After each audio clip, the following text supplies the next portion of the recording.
Have you ever forgotten to give someone a Christmas present or felt a lot of pressure to find the perfect gift? Every year, I forget to get my birthday Christmas. But my mom is probably one of the hardest people to buy Christmas gifts for, so I definitely feel the pressure to get her the perfect gift. Isn't that the worst? Having all this pressure to find the perfect gift or forgetting to buy someone something, especially when you don't even realize you've forgotten about them.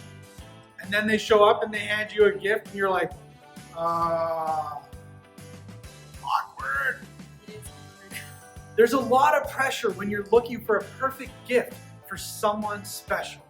We all have someone in our lives that makes us think, what can I give them that will really show them how much I care? It's hard enough to find the perfect gift when that special someone in your life is your mom, a friend, a crush, or your dog. But imagine how hard it would be to find the gift for a baby who would someday become the most important person to ever live. For the last couple weeks, we've been introduced to a few people, and they're part of the stories, like Mary and Joseph, and some angels, and a few shepherds. But there's a few other people who came to see baby Jesus shortly after he was born. You may have heard of the three wise men from Christmas carols or nativity sets, some Christmas stories. But the truth is, we don't know much about these wise men, but we do know a few things. They followed a star at night to find baby Jesus. They brought him gifts that carried a lot of significance, and their story probably didn't happen like this. We're going to talk about the gifts baby Jesus received in just a minute. But first, let's talk about these wise men, who they really were, and what we may have gotten wrong about them. So Matthew 2, 1-7, it says this: Jesus was born in Bethlehem in Judea during the reign of King Herod. About that time, some wise men from the eastern lands arrived in Jerusalem, asking, "Where is the newborn King of the Jews? We saw his star as it rose, and we have come to worship him." King Herod was deeply disturbed when he heard this, as was everyone in Jerusalem. He called a meeting of the leading priests and teachers of religious law and asked, "Where is this Messiah supposed to be born?" "In Bethlehem in Judea," they said. "For this is what the prophet wrote. And you, O Bethlehem, in the land of Judea, are not least among ruling cities of Judah. For a ruler will come from you who will be the shepherd of my people Israel."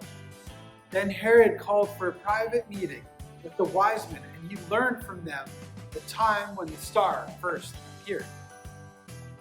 Now, since there's so few verses about the Magi, the wise men, there are a lot of things we don't know about the wise men. We don't know how many of them visited Jesus, but there were probably more than 3.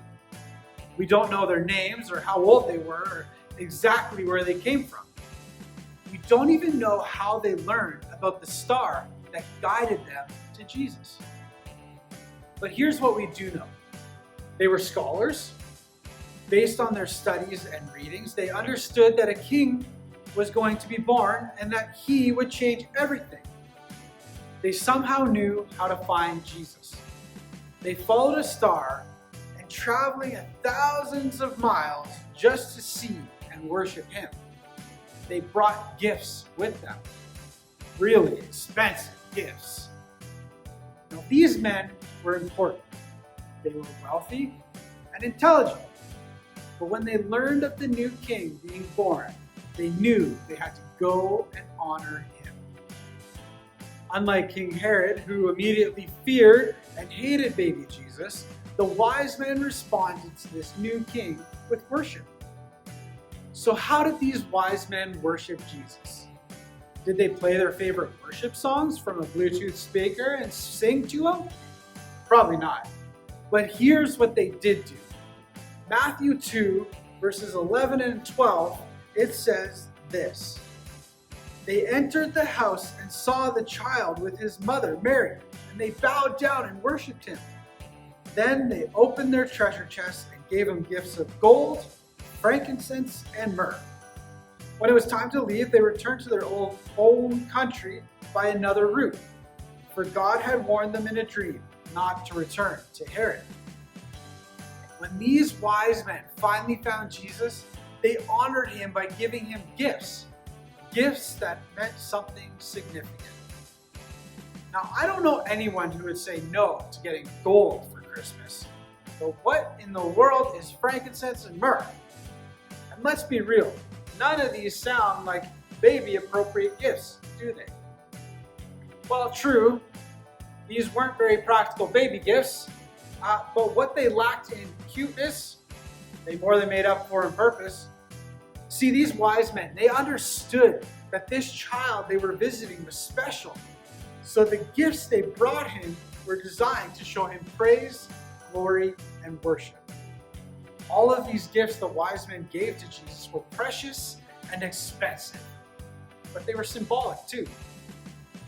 Gold is extremely valuable. It's a precious metal. This was a gift given to represent power and royalty. It wasn't a gift you give to just anyone, but gold was definitely a gift fit for a king. Frankincense, it's a resin, kind of like a tree sap, taken from a boswellia trees. That's a hard word. Yeah. It was often used to make perfumes, and it was medicinal uses. But even more importantly, this was often seen as a gift you would give to a deity. In other words, frankincense was a gift for a god, the only God in Jesus' case. And myrrh, like frankincense, is a resin taken from a different plant. It is commonly used in perfumes. But this gift was significant because it was often used to prepare a body for burial. It's a strange gift to give to a baby just being born. But myrrh was a gift that symbolized death. The wise men didn't give Jesus gifts that meant nothing, like gift cards or toys. They gave him gifts that meant something. Through their gifts, they were saying, "You are king, you are our God, and we know you'll one day die to save us." These gifts were more than just gifts. They expressed the wise men's trust in who Jesus was. They were an act of worship. By giving Jesus gifts that were costly and meaningful, the wise men set an example for us all.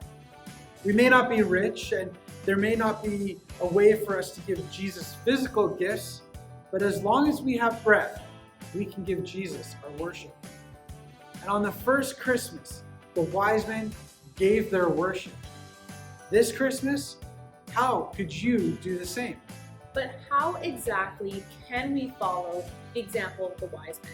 What does it really mean to worship Jesus? I mean, the wise men, they could see Jesus, bring him gifts, show him attention and affection in physical ways. Well, worship is what happens anytime we honor Jesus with our words or our actions. It's about thanking him for what he has done and praising him for who he is. While it may seem more difficult to bring worship to Jesus today, we have an advantage that the wise men didn't have. We have a Christmas list directly from God, and we can find it all in the pages of Scripture. We worship with our words. When most people think about worship, they think about music. Praising God through music is definitely a part of worship, but there's more to it than that. We can worship Jesus with our words, singing praise to him, telling him thank you, telling him how incredible he is, telling others about him like we talked about last week. Sharing our stories of faith with others can be an act of worship. See, the wise men worshiped Jesus with their actions by giving him gifts and bowing down before him. We can worship him through our actions by letting go of the things that keep us far from him, by making time for him daily, by choosing to obey him, and by loving and serving people he loves. And that's everyone. Our community is full of people who need help, love, or a friend right now. And when we use our actions and our words to give honor to Jesus, we follow the example the wise men set by worshiping Him. So what does this look like for you? This Christmas, how can you give Jesus your worship? Since this Christmas is going to be quiet for most of us because we won't be able to see extended family or friends, we have the opportunity to worship Jesus in new ways. The Magi were intentional with their gifts, and this Christmas we can be intentional with the time we spend in the ways that we worship Jesus.